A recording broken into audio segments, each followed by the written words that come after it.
Imagine standing before a door, not an ordinary door, but one carved into the very fabric of the earth itself, ancient stone cracked with age, whispering winds bleeding through its gaps, as though something behind it is breathing. Cultures across the world for thousands of years have told us that there are gates to hell scattered across our planet. Not metaphorical, not symbolic, real, physical places where the veil between our world and the underworld thins to almost nothing. And tonight, we step closer to those gates than anyone dares. This is not a tale of Dante's Inferno, nor just biblical fire and brimstone. No, these are the 7 gates said to still exist on earth, places ordinary people can walk to, touch, even fall into, if they're foolish enough. And many who claim to see them never came back. You think you're safe because these are just myths? Let me show you why people across the globe built legends about these places. Every culture has an underworld. The Greeks had Hades, the Mesopotamians had Irkala, Hindus speak of Naraka, the Mayans describe Xibalba, and Christianity paints visions of eternal torment. But what unites them is the belief that there are entrances, places where mortals can stumble too close. The ancients often marked these places with fear, a cave that killed every animal who entered, a lake so dark no bottom could be seen, a pit that belched fire and toxic fumes. To them, these weren't geological oddities, they were warnings. And across time, some of these sites became so infamous they were branded gates of hell. So, where are they? Let's begin. In western Turkey, near the ancient city of Hierapolis, lies what the ancients called the Plutonium. Dedicated to Pluto, god of the underworld, this cave was feared above all else. Why? Because it kills. The historian Strabo wrote in 24 BCE that animals brought into the cave would collapse instantly. Bulls, sheep, birds, all dropped dead at its threshold. Priests, however, walked unharmed, proving their divine protection. Divine, or just knowledge of science the common people didn't understand? Modern research shows the cave emits lethal carbon dioxide. Heavy, invisible gas seeps from cracks in the earth. Animals breathing closer to the ground suffocated. Priests, standing tall and clever, kept their heads above the deadliest layer. But imagine it in ancient times. A cave where the air itself is poisoned, where life dies just for crossing an invisible line. To the ancients, this wasn't geology, it was the very breath of hell. Visitors described hearing hissing noises from inside, like serpents writhing, and at night torches revealed faint, shifting figures in the mist. Were these hallucinations from lack of oxygen, or something else trying to step through the threshold? The plutonium still exists, and yes, birds still fall dead if they fly too low. They call it the door to hell, and when you see it, You'll understand why. In the middle of Turkmenistan's Karakum Desert lies a fiery pit that has burned for decades. In 1971, Soviet engineers were drilling for natural gas. The ground collapsed, revealing a massive crater. Poisonous methane began leaking out. To stop the spread, they set it on fire. It has never gone out. Imagine a pit nearly 70 meters wide, glowing orange against the desert night, flames licking the air, heat so intense your skin feels scorched at 50 paces. Locals believe spirits dwell inside, feeding on the eternal fire. And many refuse to go near it. Travelers describe standing at the edge and feeling as if something is pulling them closer. A dizziness, a whisper, an urge to jump. They say the pit wants you. Scientists dismiss this as gas-induced lightheadedness. But tell me, how many scientific explanations hide things we aren't ready to accept? At night, the flames roar like a beast breathing. Shadows dance on the desert dunes like twisted figures clawing their way out. To some, this is just a gas fire. To others, it is hell, open and waiting. 2 gates revealed, 5 more to go. What do you notice? One is a poison that steals the breath of life in silence.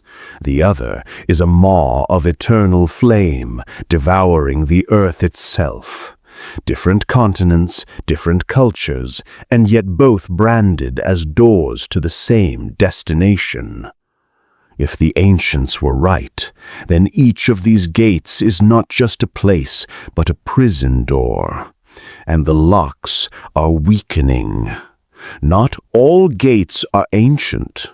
Some are right here, hidden in plain sight.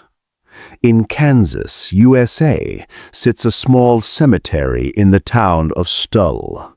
By day, it seems harmless, but by night, it becomes one of the most feared places in American folklore. Legend says that in Stull Cemetery there lies a sealed staircase descending directly into hell, a hidden entrance said to open only twice a year, on the spring equinox and on Halloween night. Students and thrill-seekers have tried to find it.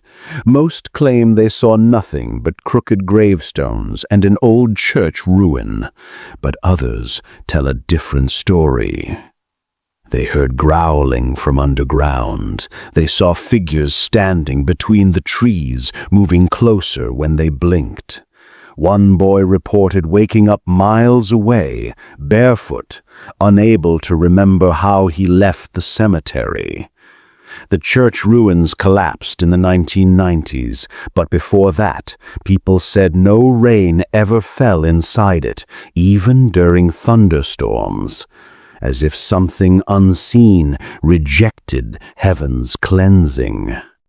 Across the world, in China, lies a city not meant for the living. Fengdu, known as the Ghost City, is built on the banks of the Yangtze River. For nearly 2,000 years, it has been called the doorway to Diyu, the Chinese underworld. Here, towering statues of demons loom over stone gates. Staircases twist upward, lined with carvings of tortured souls. Bridges cross into misty courtyards where trials of the dead are said to take place. It is not a theme park. It is a ritual landscape. The belief is simple.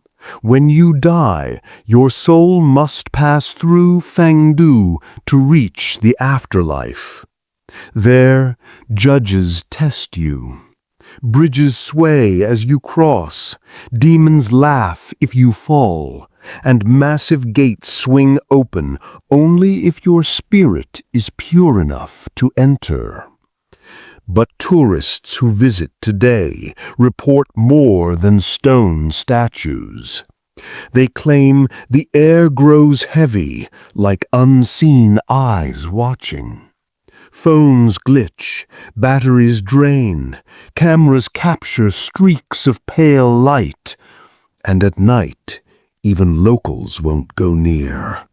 They say the dead walk more freely there, because Fengdu is not just a temple, it is an open gate. We have seen gates of poison, fire, forgotten cemeteries, and entire ghost cities built to mirror hell itself. But these are only the beginning. There are still 3 more gates to uncover, and they may be far closer to you than you think. In the forests of the Czech Republic stands a fortress older than memory, Hauska Castle. From the outside, it looks ordinary, like any medieval stone keep. But listen closely, because its purpose was never to defend humans. It was built to defend the world from what was beneath. Legend says that before the castle there was a gaping hole in the ground so deep no one could see the bottom. Locals feared it, calling it the gateway to hell. Animals refused to go near it. Those who did were found dead, mangled, as if clawed apart. One prisoner sentenced to death was offered a chance at freedom if they agreed to be lowered by rope into the hole. The first man who went down screamed after only seconds. When pulled back up, his hair had turned white. His eyes were wide with madness, his skin clawed as if by unseen hands.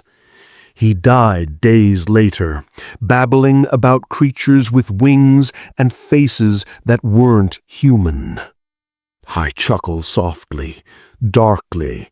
That's when they built the castle. But instead of fortifying the outside, they sealed the bottom holes with stone, layer upon floor directly over the hole, like a lid on a coffin.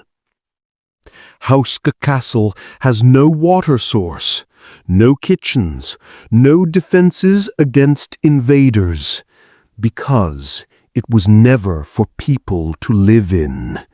It was built to keep something down.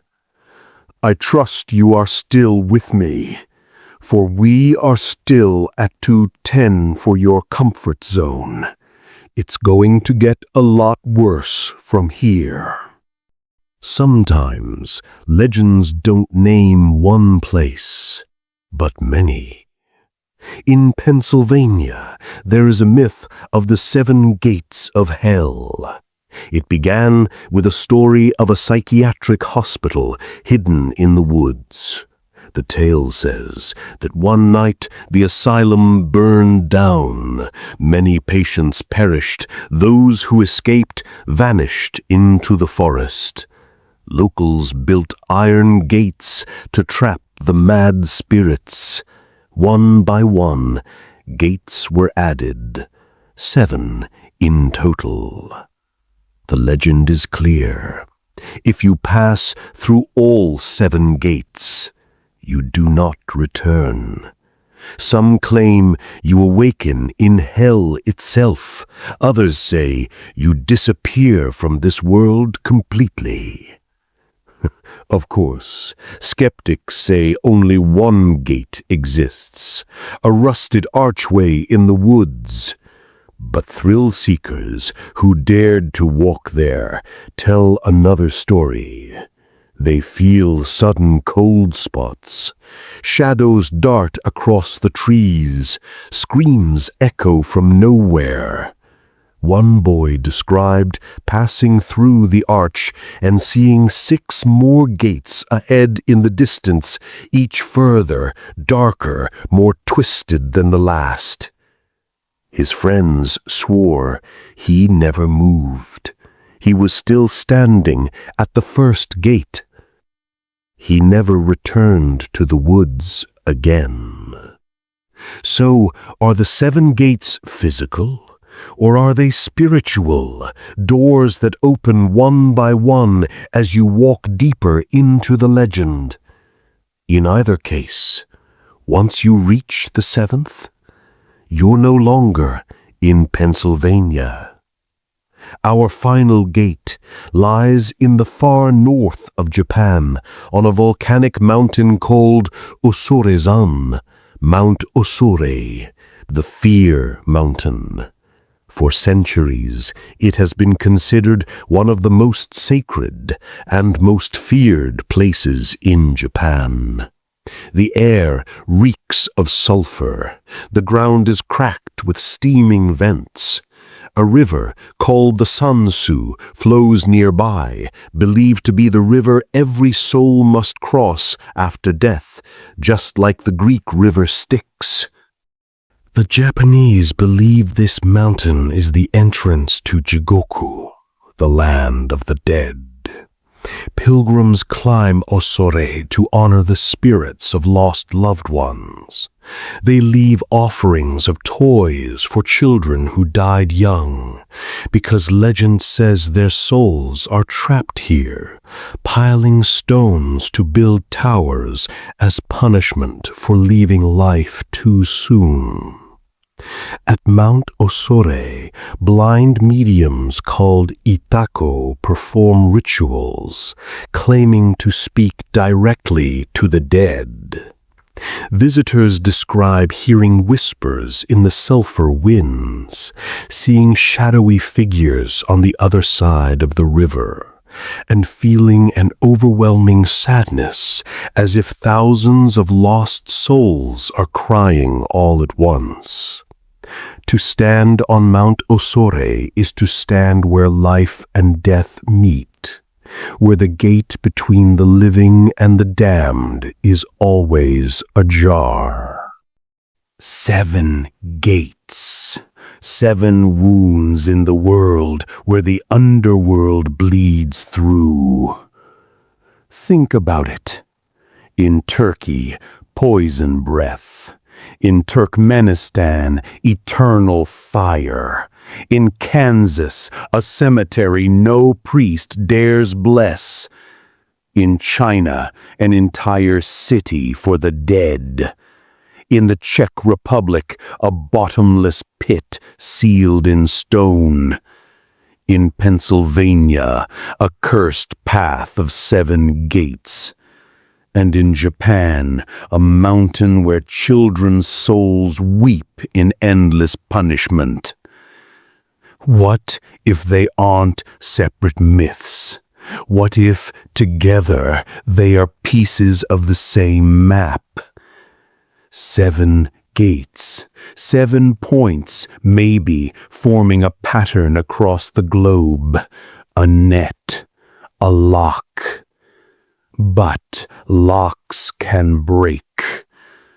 And if the gates ever opened all at once, if poison, fire, shadow, sorrow, and madness bled through together, what would be unleashed upon us? Maybe hell isn't waiting for us after death. Maybe it's waiting to step through into our world. Tonight we walked through legends carved into stone and fire, myths told in whispers, cemeteries avoided by priests, mountains climbed by the faithful, and forests haunted by screams. Were they just stories or warnings? That, my friend, is for you to decide. But remember this. If you ever find yourself at a place where animals refuse to enter, where the air grows thick, where whispers call your name from the dark, you may already be standing at the gate. Welcome to the edge of hell.